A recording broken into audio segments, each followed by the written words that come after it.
Chapter 19. The Egg Sack. Next morning, when the first light came into the sky and the sparrows stirred in the trees, when the cows rattled their chains and the rooster crowed and the early automobiles went whispering along the road, Wilbur awoke and looked for Charlotte. He saw her up overhead in a corner near the back of his pen. She was very quiet. Her 8 legs were spread wide. She seemed to have shrunk during the night. Next to her, attached to the ceiling, Wilbur saw a curious object. It was a sort of sack or cocoon.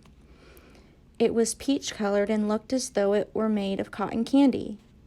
"Are you awake, Charlotte?" he said softly. "Yes," came the answer. "What is that nifty little thing? Did you make it?" "I did, indeed," replied Charlotte in a weak voice. "Is it a plaything?" "Plaything? I should say not. It is my egg sack, my magnum opus." "I don't know what a magnum opus is," said Wilbur. "That's Latin," explained Charlotte. "It means great work. This egg sack is my great work, the finest thing I have ever made." "What's inside it?" asked Wilbur. "Eggs?" 514 of them, she replied.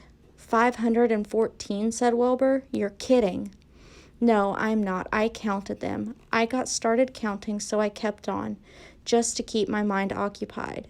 "It's a perfectly beautiful egg sack," said Wilbur, feeling as happy as though he had constructed it himself. "Yes, it is pretty," replied Charlotte, patting the sack with her 2 front legs. "Anyway, I can guarantee that it is strong. It's made out of the toughest material I have. It is also waterproof. The eggs are inside and will be warm and dry." "Charlotte," said Wilbur dreamily, "are you really going to have 514 children?" "If nothing happens, yes," she said. "Of course they won't show up till next spring." Wilbur noticed that Charlotte's voice sounded sad. "What makes you sound so downhearted? I should think you'd be terribly happy about this." "Oh, don't pay any attention to me," said Charlotte. "I just don't have much pep anymore. I guess I feel sad because I won't ever see my children." "What do you mean, you won't see your children? Of course you will. We'll all see them. It's going to be simply wonderful next spring in the barn cellar with 514 baby spiders running around all over the place. And the geese will have a new set of goslings, and the sheep will have their new lambs." "Maybe," said Charlotte quietly. "However, I have a feeling I'm not going to see the results of last night's efforts. I don't feel good at all. I think I'm languishing, to tell you the truth." Wilbur didn't understand the word languish, and he hated to bother Charlotte by asking her to explain, but he was so worried he felt he had to ask. "What does languish mean?" "It means I'm slowing up, feeling my age. I'm not young anymore, Wilbur, but I don't want you to worry about me. This is your big day today. Look at my web. Doesn't it show up well with the dew on it?" Charlotte's web never looked more beautiful than it looked this morning. Each strand held dozens of bright drops of early morning dew. The light from the east struck it and made it all plain and clear. It was a perfect piece of designing and building. In another hour or two, a steady stream of people would pass by, admiring and reading it and looking at Wilbur and marveling at the miracle. As Wilbur was studying the web, a pair of whiskers and a sharp face appeared. Slowly, Templeton dragged himself across the pen and threw himself down in a corner. "I am back," he said in a husky voice. "What a night." The rat was swollen to twice his normal size. His stomach was as big around as a jelly jar. "What a night," he repeated hoarsely. "What feasting and carousing, a real gorge. I must have eaten the remains of 30 lunches. Never have I seen such leavings, and everything well ripened and seasoned with the passage of time and the heat of the day. Oh, it was rich, my friends, rich." "You ought to be ashamed of yourself," said Charlotte in disgust. "It would serve you right if you had an acute attack of indigestion." "Don't worry about my stomach," snarled Templeton. "It can handle anything. And by the way, I've got some bad news. As I came past the pig next door, the one that calls himself Uncle, I noticed a blue tag on the front of the pen. That means he won first prize. I guess you're licked, Wilbur." You might as well relax. Nobody's going to hang any medal on you. Furthermore, I wouldn't be surprised if Zuckerman changes his mind about you. Wait till he gets hankering for some fresh pork and smoked ham and crisp bacon. He'll take the knife to you, my boy." "Be still, Templeton," said Charlotte. "You're too stuffed and bloated to know what you're saying. Don't pay any attention to him, Wilbur." Wilbur tried not to think about what the rat had just said. He decided to change the subject. "Templeton," said Wilbur, "if you weren't so dopey, you would have noticed that Charlotte has made an egg sac. She's going to become a mother. For your information, there are 514 eggs in that peachy little sack."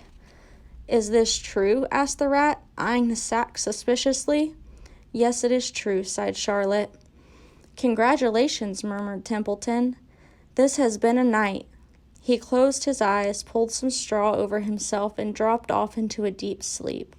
Wilbur and Charlotte were glad to be rid of him for a while. At 9 o'clock, Mr. Arable's truck rolled into the fairgrounds and came to a stop at Wilbur's pen. Everybody climbed out. "Look," cried Fern. "Look at Charlotte's web. Look what it says." The grown-ups and the children joined hands and stood there studying the new sign. "Humble," said Mr. Zuckerman. "Now isn't that just the word for Wilbur?" Everyone rejoiced to find that the miracle of the web had been repeated. Wilbur gazed up lovingly into their faces. He looked very humble and very grateful. Fern winked at Charlotte. Lurvy soon got busy. He poured a bucket of warm slop into the trough, and while Wilbur ate his breakfast, Lurvy scratched him gently with a smooth stick. "Wait a minute," cried Avery. "Look at this." He pointed to the blue tag on Uncle's pen. "This pig has won first prize already." The Zuckermans and the Arables stared at the tag. Miss Zuckerman began to cry. Nobody said a word. They just stared at the tag. Then they stared at Uncle. Then they stared at the tag again. Lurvy took out an enormous handkerchief and blew his nose very loudly. So loud, in fact, that the noise was heard by stable boys over at the horse barn. "Can I have some money?" asked Fern. "I want to go out on the Midway." "You stay right where you are," said her mother. Tears came to Fern's eyes. "What's everybody crying about?" asked Mr. Zuckerman. "Let's get busy. Edith, bring the buttermilk. Miss Zuckerman, wipe your eyes with her handkerchief." She went to the truck and came back with a gallon jar of buttermilk. "Bath time," said Zuckerman cheerfully. He and Miss Zuckerman and Avery climbed into Wilbur's pen. Avery slowly poured buttermilk on Wilbur's head and back, and as it trickled down his sides and cheeks, Mr. and Miss Zuckerman rubbed it into his hair and skin. Passersby stopped to watch. Pretty soon, quite a crowd had gathered. Wilbur grew beautifully white and smooth. The morning sun shone through his pink ears. "He isn't as big as that pig next door," remarked one bystander, "but he's cleaner. That's what I like." "So do I," said another man. "He's humble, too," said a woman reading the sign on the web. Everybody who visited the pig pen had a good word to say about Wilbur. Everyone admired the web, and, of course, nobody noticed Charlotte.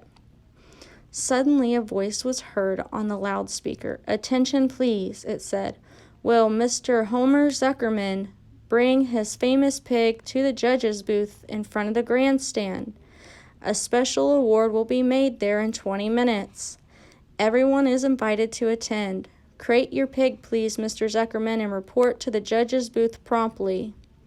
For a moment after this announcement, the Arables and the Zuckermans were unable to speak or move. Then Avery picked up a handful of straw and threw it high in the air and gave a loud yell. The straw fluttered down like confetti into Fern's hair. Mr. Zuckerman hugged Miss Zuckerman. Mr. Arable kissed Miss Arable. Avery kissed Wilbur. Lurvy shook hands with everybody. Fern hugged her mother. Avery hugged Fern. Miss Arable hugged Miss Zuckerman. Up overhead in the shadows of the ceiling, Charlotte crouched unseen, her front legs encircling her eggs sack. Her heart was not beating as strongly as usual, and she felt weary and old. But she was sure at last that she had saved Wilbur's life, and she felt peaceful and contented.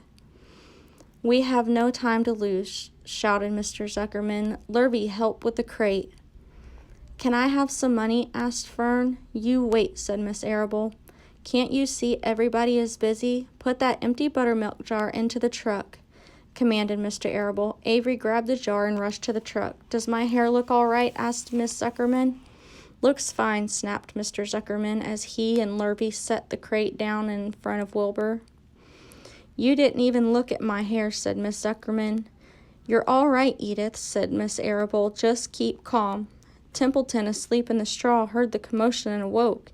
He didn't know exactly what was going on, but when he saw the men shoving Wilbur into the crate, he made up his mind to go along. He watched his chance, and when no one was looking, he crept into the crate and buried himself in the straw at the bottom.